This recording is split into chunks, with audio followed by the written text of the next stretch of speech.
Imam Syafi'i telah menegaskan dalam kitab ala tahrimi halqi lihyah, bahwa mencukur jenggot hukumnya haram. Berikut ini pendapat 4 mazhab dalam bab ini. Yang pertama, mazhab Hanafi. Selalu ketika mereka menukilkan pendapat 4 mazhab, mereka awali dengan mazhab Hanafi, karena ini mazhab yang lebih duluan.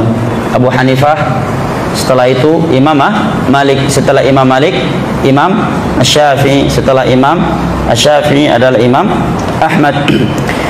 Di dalam kitab Ad-Dur Al-Mukhtar yang merupakan kitab fikih Hanafi, ya, dikatakan wa yuhram 'ala ar-rajul qat'u lihyatihi, haram bagi seorang lelaki memotong jenggotnya, ya. Wa saraha fi nihayah, dan lebih jelas lagi dalam kitab An-Nihayah disebutkan biwujubi qat'i ma zada 'ala al-qiblah wa amma al-akhdhu minha wa hiya duna dhalik kama yaf'alu ba'd al-magharibah wa mukhannathatu ar-rijal falam yubihu ahad wa akhdhu kulliha fi'lu yahudil Hind wa majusil a'ajim. Mohon maaf kalau sedikit keras karena saya hanya menerjemahkan. Di dalam kitab An-Nihayah lebih jelas lagi disebutkan, ini pendapat sebagian ulama, wajib mengambil jenggot yang lebih dari 1 genggam. Ini khilaf kalau setelah 1 genggam. Jelas ya, kalau setelah 1 genggam. Itu nanti akan kita bahas. Wa ammal akhdhu minha, adapun mengambil minha jenggot wahyaduna dzalik, kurang dari 1 genggam. Jenggotnya belum lebih dari 1 genggam. Dia potong seperti yang ini merupakan kebiasaan orang-orang barat, wa mukhannatsatur rijal, dan laki-laki bencong. Bahasa siapa? Bahasa ulama. Falam yubihu ahad, perbuatan yang seperti ini tidak ada satupun ulama yang membolehkannya. Ya. Jadi ulama dahulu menganggap orang yang mengambil jenggot yang belum lebih dari 1 genggam itu perbuatan orang barat, wa mukhannatsatur rijal, lelaki yang bencong. Siapa yang berkata? Mazhab Hanafi. Mazhab Hanafi. Wallahu alam. Akankah ada yang berani menuduh Imam Abu Hanifah telah mengikuti mazhab Wahabi? Wa akhdhu kulliha fi'lu yahudil ins, dan mencukur seluruhnya. Kalau tadi enggak seluruhnya, tetapi dia cukur dalam keadaan belum lebih dari 1 genggam dan juga tidak habis secara keseluruhan. Kalau dia mencukur secara keseluruhan, itu menyerupai perbuatan Yahudi yang ada di Hindia dan Majusi dari non-Arab. Lebih gawat lagi. Allahul musta'an. Dan kita sedang bahas hukum ya, bukan sedang membahas individu manusia yang melakukannya. Adapun kalau kita melihat ada orang yang melakukannya, ya, maka kewajiban kita adalah menasihatinya secara 4 mata dengan santun, hikmah, dan kita tidak boleh menganggap jadi kita lebih baik daripada dia. Bisa jadi dia memiliki ibadah yang tidak kita miliki. 6. Wa mithlu dzalika, dan ucapan yang seperti ini fi aktsari kutubil Hanafiyah, di kebanyakan kitab-kitab fikih Hanafi seperti Fathul Qadir, Syarah Az-Zailai, Al-Kanz. Jelas ya? Sekarang mazhab Maliki. Qala fi Tamhid, di dalam Tamhid dikatakan, Tamhid kitabnya Al-Imam Ibnu Abdul Bar. Beliau dari Maroko, hidup pada abad ke-4. Di abad ke-4 ada 2 ulama besar. Satunya di Maroko, satunya di Masyriq. Masyriq di mana? Irak dan sekitarnya. Kalau dari Maroko, Imam Ibnu Abdul Bar namanya. Kalau dari Masyriq namanya siapa?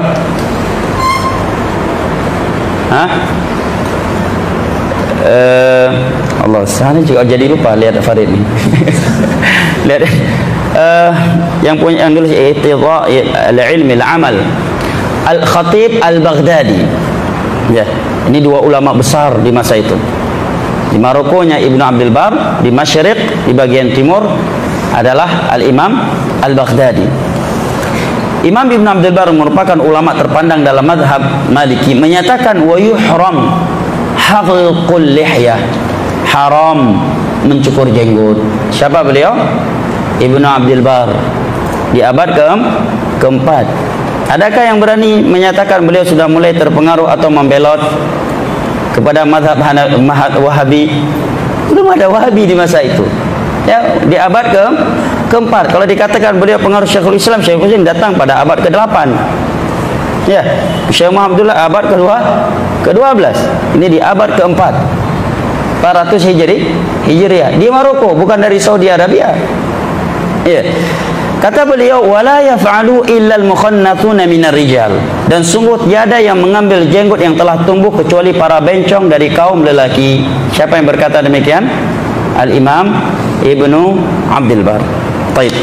Wa qala al-'allamah ad-Dasuqi fi hasyiyati ala syarh Khalil.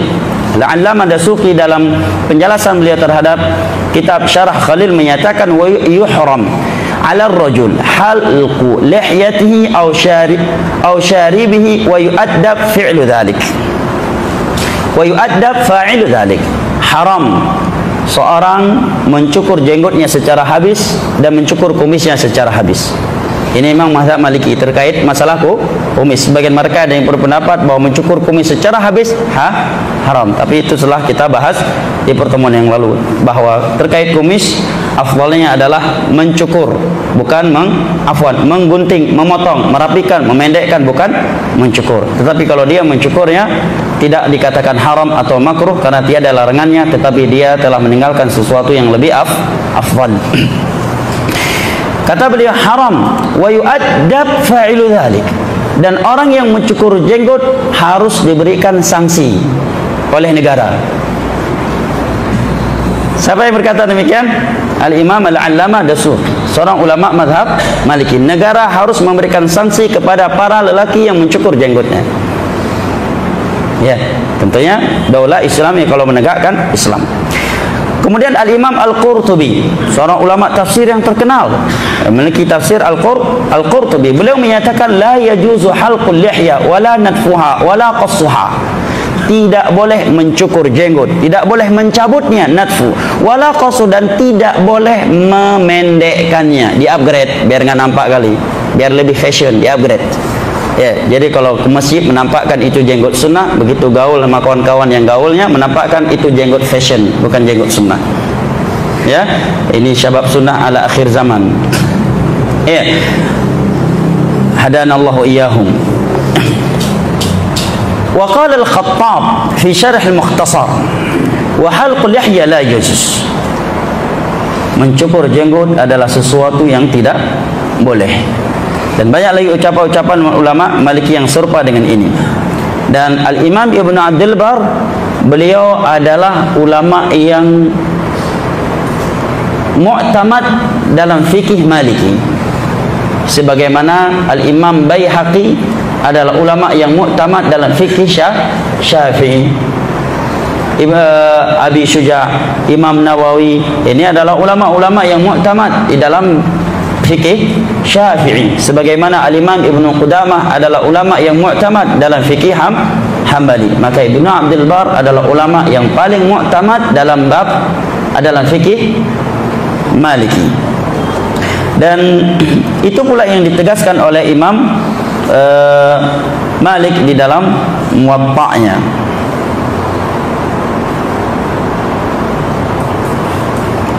Baik, berikut ini mazhab Asy-Syafi'i. Mari kita simak mazhab Syafi'i, ya. Kata Syekh Ahmad bin Qasim Al-Abadi di akhir pembahasan Al-Aqiqah dari hasyiah beliau terhadap Tuhfatul Muhtaj bi Syarh Al-Minhaj li Sadati Syafi'iyah, qala Ibnu Rif'ah fi Hasyiatil Kafiyah, innal Imam Syafi'i qad nassa fil sesungguhnya Imam Syafi'i telah menegaskan di dalam Al-Um. Kalau antum melihat ada ucapan nassal Imam Ahmad dalam bab ini, jangan antum terjemahkan nas dari Imam Ahmad. Sebagian orang ada yang bingung, nas Imam Ahmad, nas dalil. Oh, maksud Ahmad di sini Nabi Muhammad, nama lain dari Nabi Muhammad. Ini keliru. Maksudnya nassal Imam Ahmad, nassal Imam Syafi'i, nassal Imam Malik, maksudnya berucap dengan ucapan yang jelas, tegas, gamblang. Jelas ya? Tegas ya. Imam Syafi'i telah menegaskan dalam kitab Al-Um ala tahrimi halqi lihyah, bahwa mencukur jenggot hukumnya haram. Siapa yang menegaskan demikian? Imam Syafi'i.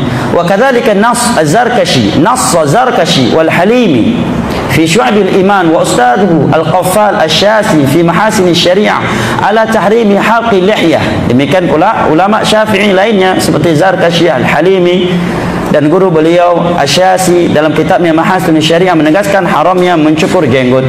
Wa qala Al-Azra'i, dan Al-Imam Al-Azra'i ulama besar dalam mazhab Syafi'i menyatakan as-shawab tahrimu halqiha jumlatan li ghairi illatin biha. Yang benar dalam mazhab Syafi'i adalah haramnya mencukur jenggot secara umum tanpa penyakit yang ada pada beda. Kalau ada penyakit atau suatu kondisi mengharuskan dia mencukur jenggot. Nah, jadi kalau ada yang menukilkan, oh kita Syafi'i, kalau dalam Syafi'i hukumnya sunnah, nyan sebagian Syafi'iyah hai tengku mutuah. Itu pendapat sebagian Syafi'iyah, dan itu pendapat yang tidak benar kata Imam Al-Azra'i ulama besar dalam mazhab Syafi'i. Kalau ada yang menisbatkan hukum jenggot, mencukur jenggot makruh atau boleh dalam mazhab Syafi'i, itu penukilan yang tidak benar. Siapa yang menegaskan demikian? Al-Imam Al-Azra'i. Andai kata ada ulama yang dinisbatkan ke Syafi'iyah, ya, maka itu pendapat yang tidak benar. Dan perlu diketahui pendapat Syafi'iyah belum tentu sama dengan pendapat Imam Syafi'i. Ya. Syafi'i adalah ulama-ulama yang datang setelah Imam Syafi'i yang mengikuti usulnya imam atau murid-murid Imam Syafi'i dalam beristinbat. 6. Wa nahwu fi hasyati Syarwani 'ala al-kitab al-madhkur. Ya. Ini perlu diketahui. Kemudian diluruskan oleh Syekh, di sana ada ucapan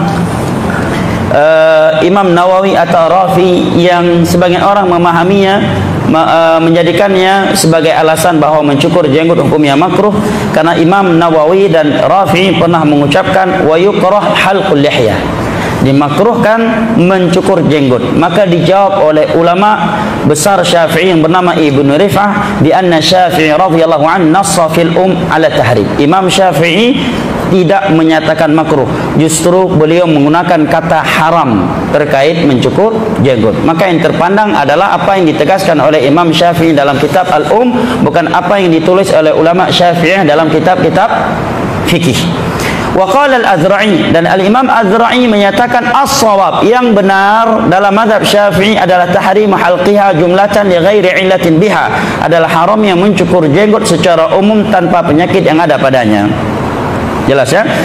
Kemudian bisa dijawab lagi bahwa terkadang sebagian ulama menggunakan kalimat makruh tapi yang mereka maksud dengannya adalah haram, seperti penggunaan Al-Quran wa karaha ilaikumul kufra wal fusuqa wal isyan. Allah memakruhkan kefasikan dan kemaksiatan kepada kalian, seperti juga firman Allah dalam surat Al-Isra setelah Allah menyebutkan larangan membunuh, berzina, memakan harta anak yatim, curang dalam timbangan, bersikap sombong. Kemudian di akhir halaman tersebut Allah menyatakan kullu dzalika kana sayyi'uhu 'inda rabbika makruh. Semua itu adalah sesuatu yang makruh di sisi Rabbmu, yakni sesuatu yang dibenci karena keharamannya. Wa qad naqala Syekh Ismail Al-Ansari. Syekh Ismail Al-Ansari menukilkan Anil Ghazali dari Imam Ghazali, wa Nawawi rahimahumullah wa ghairahuma, dari Imam Ghazali, Nawawi dan selain mereka berdua, annahum qalu, bahwa mereka menyatakan wa nadfuha fi awali nabatiha tushbih bil murt. Mencabut jenggot di awal tumbuhnya biar enggak langsung banyak, dari awalnya langsung dicabut biar enggak tumbuh lagi, karena kalau dicabut kan mati akarnya. Ini menyerupai murdan. Murdan itu anak laki-laki kecil yang menyerupai wanita, alias agak kewanitaan. Wa minal munkaratil kibar, dan termasuk kemungkaran yang besar. Wa qala al-'allama Abu Syamah. Nah, ini juga salah satu ulama besar dalam mazhab Syafi'i, ulama yang sangat terkenal dalam fikih Syafi'iyah, Abu Syamah rahimahullah. Perhatikan ucapan Imam Abu Syamah. Kata beliau, wa qad hadatha qaumun yahliquna luhahum wa huwa ashaddu mimma nuqil 'anil majus annahum kanu yaqussunaha. Sekarang sudah mulai ada sebagian kaum yang mencukur habis jenggot mereka. Perbuatan ini lebih parah daripada perbuatan Majusi di masa Nabi, karena Majusi di masa itu hanya memotong jenggot mereka, bukan mencukur sampai habis. Itu saja sudah diingkari oleh Nabi sallallahu alaihi wasallam. Yang berkata demikian Abu Syamah. Wallahu alam. Akankah ada yang berani menuduh Imam Abu Syamah sudah mulai membelot kepada mazhab Wahabi, ya, ataukah tidak ada? Dan ini bisa dilihat dalam kitab Ghidha'ul Albab yang merupakan fikih Syafi'i. Berikut ini mazhab Hambali.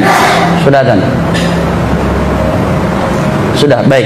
Mazhab Hambali karena sudah adzan, ya, sesuatu yang jelas dalam bab ini, ya, lebih jelas lagi, ya, adalah keharamannya. Baik. Jadi 4 mazhab pun sepakat tentang keharaman, ya, mencukur jenggot. Namun secara ilmiah para ulama membahas apakah mencukur jenggot itu dosa besar ataukah dosa kecil. Yang rajih dalam bab ini tidak dikatakan dosa besar kalau mencukurnya saja tanpa ada faktor atau kemungkaran lainnya yang menyertainya. Dan ini pendapat yang dikuatkan oleh sebagian para ulama, dan ini pula yang dikuatkan oleh Syekh Shalih Al-Utsaimin ketika ditanyakan dalam hal ini. Ya, karena suatu dosa itu dikatakan dosa besar, ada kriteria khusus padanya, seperti penyebutan laknat kepada pelakunya, penyebutan Nabi berlepas diri darinya. Tapi jika ada faktor lain, unsur perendahan terhadap jenggot, atau dia sangat menyerupai wanita, wajahnya bisa menimbulkan fitnah buat kaum laki-laki, ini bisa menjadi dosa besar. Tapi dari sisi mencukur jenggot itu sendiri, ya memang khilaf di antara ulama, yang kuat bukanlah dosa besar. Kenapa saya bahas ini? Perlu diketahui bukan untuk memperemehkan hukum agama. Hukum agama semuanya besar, tidak ada yang kecil. Setiap sesuatu yang dilarang oleh Allah dan Rasulnya, kata Nabi, fajtanibu, jauhilah oleh kalian, tanpa kita perlu bertanya itu besar ataukah kecil. Tapi secara ilmiah kita bahas agar kita tidak kaku di dalam menyikapi hal yang seperti ini. Karena ada sebagian orang yang sampai membawa hal ini ke dalam prinsip dakwah dan mengeluarkan seseorang dari sunnah hanya dalam hal ini. Oleh karenanya ada seorang syekh besar di Saudi Arabia yang luar biasa keilmuannya, ya, beliau memotong atau merapikan jenggotnya. Maka ada seorang syekh di tetangga Saudi Arabia mengkritik dan mentahdirnya secara umum karena perbuatan beliau ini. Maka tahdir ini ditanyakan kepada Syekh Ahmad An-Najmi rahimahullah, salah satu dari gurunya Syekh Rabi, salah satu dari gurunya Syekh Abdul Muhsin Al-Abbad. Beliau menyatakan, Syekh fulan yang kamu katakan mencukur jenggotnya adalah seorang ulama salaf, berada di atas aqidatus salaf, mengajak kepada tauhid, mengajak kepada sunnah. Amma akhdhuhu lihyatahu fa hadha syai'un akhar. Adapun dia mengambil jenggotnya, maka ini urusan lain. Artinya ini adalah kekeliruan, kesalahan antara dia dengan Allah Jalla wa'ala. Maka para ulama tidak pernah mempermasalahkan orang yang mencukur jenggotnya dari si membantah kepadanya. Tapi yang mereka bantah adalah orang yang mengkaburkan hukum jenggot. Ya, paham ya? Maka kita lebih lembut, sikap kita lebih lembut kepada orang yang mendengar musik, tapi dia tidak menyuruh, membolehkan atau mengkaburkan hukumnya, ketimbang orang yang mungkin dia bukan pemusik, dai, ustaz, tetapi membolehkan hukum musik karena sudah berkaitan dengan hukum, sudah bukan sekedar antara dia dengan Allah Jalla wa'ala. Adapun maksiat yang dilakukan oleh setiap orang, yang dia melakukannya antara dia dengan Allah, atau dia melakukannya karena mungkin masih kena syubhat atau belum tahu, kewajiban kita adalah menasihatinya dengan hikmah dan tidak boleh memandang dia dengan pandangan rendah. Bisa jadi dia mati dalam keadaan husnul khatimah, sementara kita na'udzubillah su'ul khatimah, ya. Atau dia memiliki ibadah-ibadah yang tidak kita ketahui, yang ibadah tersebut tidak kita miliki. Tapi yang kita bahas adalah kaidah umum, atau orang yang mengkaburkan hukum Islam yang sudah jelas. Nah, wallahu alam bisawab. Kiranya ini yang dapat kita kaji pada malam yang berbahagia ini. Kita akhiri dengan doa kafaratul majlis. Subhanakallahumma bihamdik asyhadu an la ilaha illa anta astaghfiruka wa atubu ilaik. Wassalamu alaikum warahmatullahi wabarakatuh.